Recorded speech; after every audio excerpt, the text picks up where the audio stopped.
G'day. So we finally got this one finished. This was massive. This epic aluminium casing project produces 6,200 aluminium casings per minute. It even produces a little bit more than that. And what I'm going to go through is what it took to get all this done. I've already gone over the northern side, which is all the aluminium solution with all the bauxite and all the rest of it.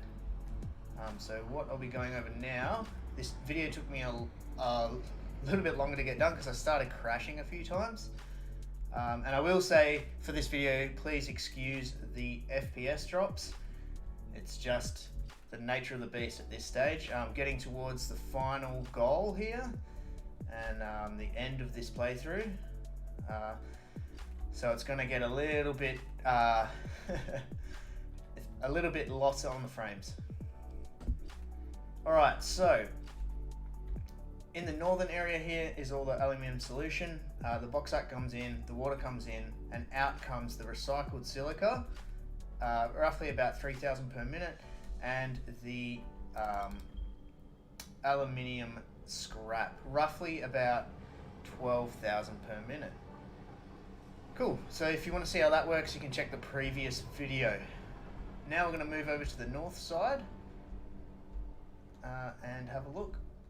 Alright, so this train station is 9 train stations long, and we've just playing around with it a little bit, feeding these 3 into these 6 and having 2 trains go back to the main base.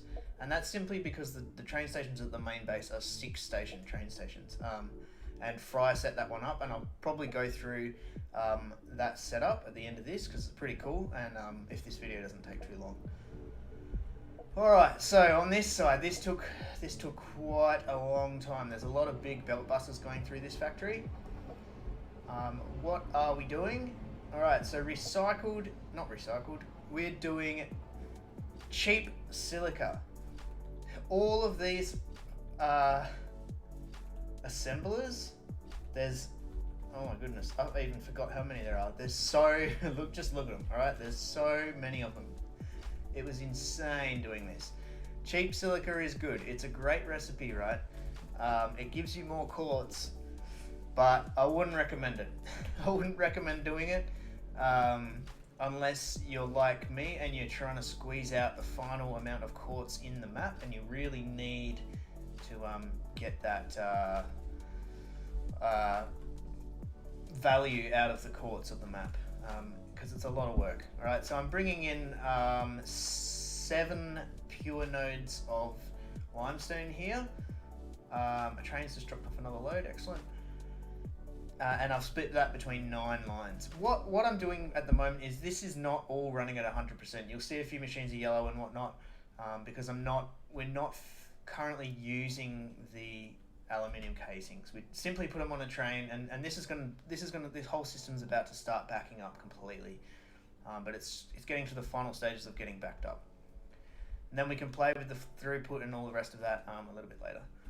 Alright, so there's hundreds of machines here. I think there's nearly 200 assemblers here. And this is all done in vanilla, so it took a while. Alright, so these are making the cheap silica.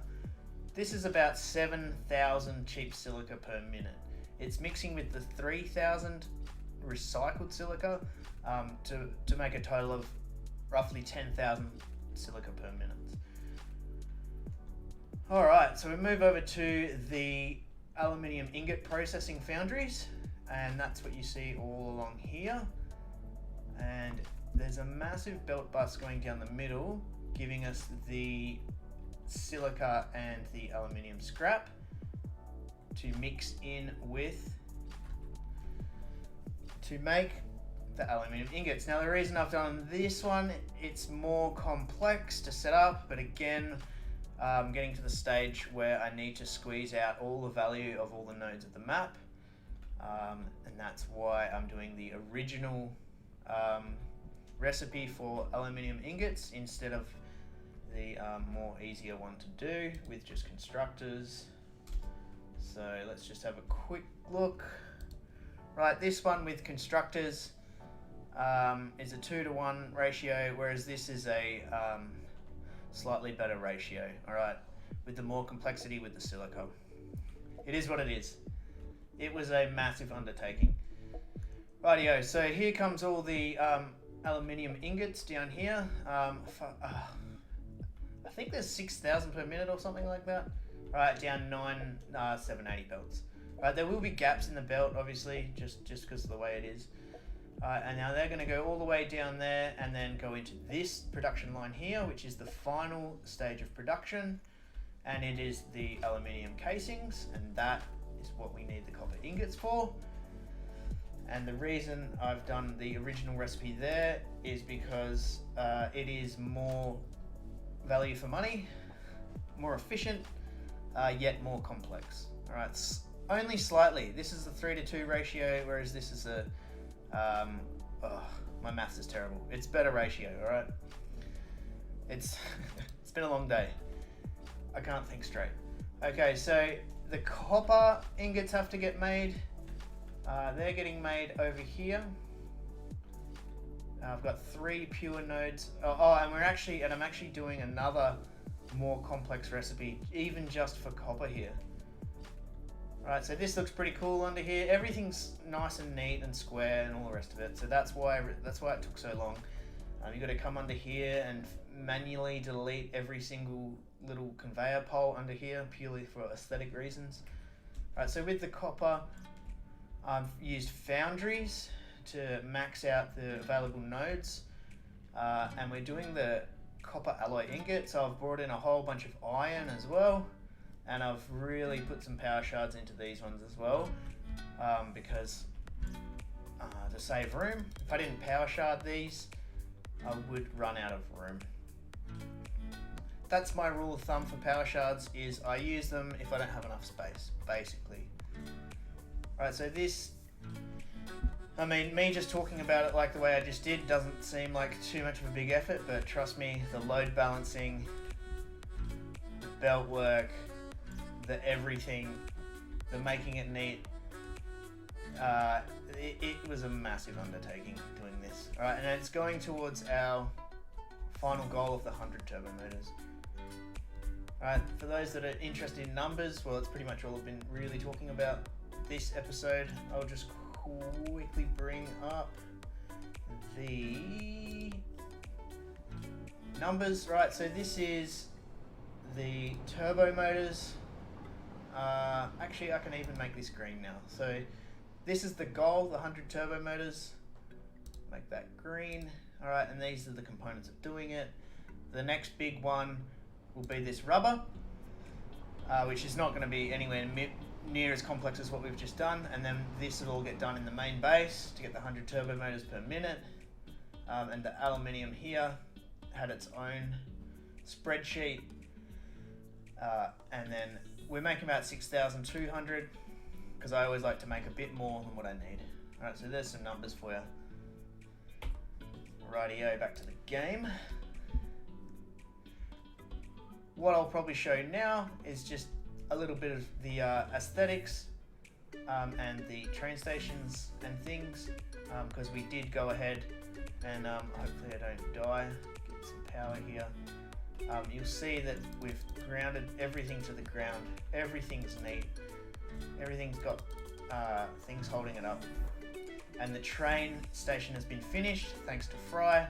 He was pretty much done the train station, and all the train work back to the base.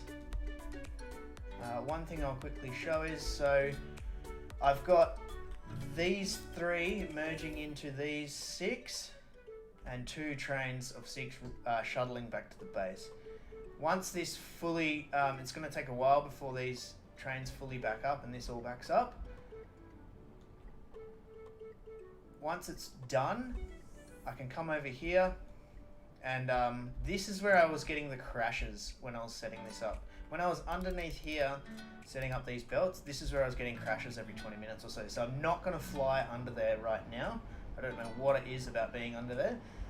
But what you see here is these 6 crushing machines, and they are linked up to these 6 stations. If you look just down the bottom, you'll see that they go underneath. Anyway, there's some neat belt work that goes underneath to here. Once this is all backed up, because it's going to be a while before we're actually using the Ali casings in the final product, this is just ready to rock and roll. I can just flick this switch, and then bam, this is crushing 6, 7, 80 lines of aluminium casings to get us a decent amount of tickets. So this whole factory is not going to waste just sitting here while we're finishing the rest of the products. Okay, so let's go ahead and do I have enough to build a train on me? I do. Excellent. All right, this belt work here is actually really neat as well, and that was a bit of a mission in itself. This goes all the way through the forest, picking up all the nodes. I won't show that now, but what I'm going to do is share the save file at the end of this video. I'll leave it in the description at this point in the game, and you'll be able to go through and explore whatever you want to look at, really. Alright, so this should give us a good look at what's happening. You'll see that those belts there are very sparse of the silica, and that's because that's the recycled silica getting load balanced into the rest of the system.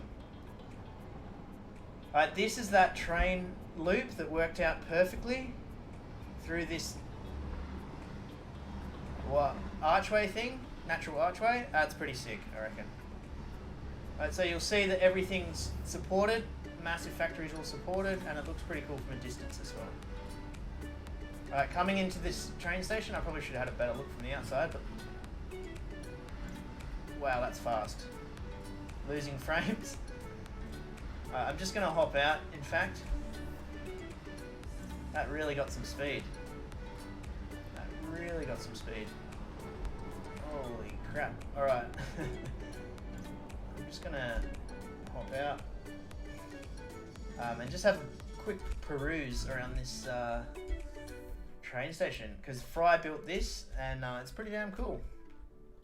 Alright, so the train will come down from up there, and then if you have a look, everything's all lined up. It's all central. Train station central with the pylons goes up, the hub, the central hub, central with the space elevator there. Again, the main base is still we're working on the structure of that, which is probably what I'm going to work on for the next video. I want to do some creative like structural stuff and have a break from just like belting, load balancing, and all the production stuff up there. It's fun and I enjoy it, but I also like the creative side of building things. So yeah, so that train station over there with the spirals either side, I kind of did that one, and that has 4 train stations of 6, and this is the same. This has 4 train stations of 6, because that's how many belts fit up these pylons. So let's come down here, we'll float through here and have a look at Fry's neat belt work. This is really cool. It's got some lights in the corners. I actually haven't gone through, this is the first time I'm actually going through this since it's been finished. He's done a nice neat job with all the belts. Look at this central area. He's even put a nice little hypertube there for me to get to the main base. I'll probably jump in that in a second. Alright. Pretty damn cool. As you fly down here, come out here, nice and central with the mega base, and that there, that's a pretty cool view. This whole thing is starting to come together real nicely, and we're nearing the end. We're nearing the end of the goal. But yeah, that is pretty sick. There comes the train. Man, they really hook in really fast, don't they? Look at it! Look how quickly that stopped. That's insane. It's not unloading, obviously, because all these are full now. Alright, so let's just hop inside this hypertube, and we'll come close to ending the video. Yeah, well, see you later, frames.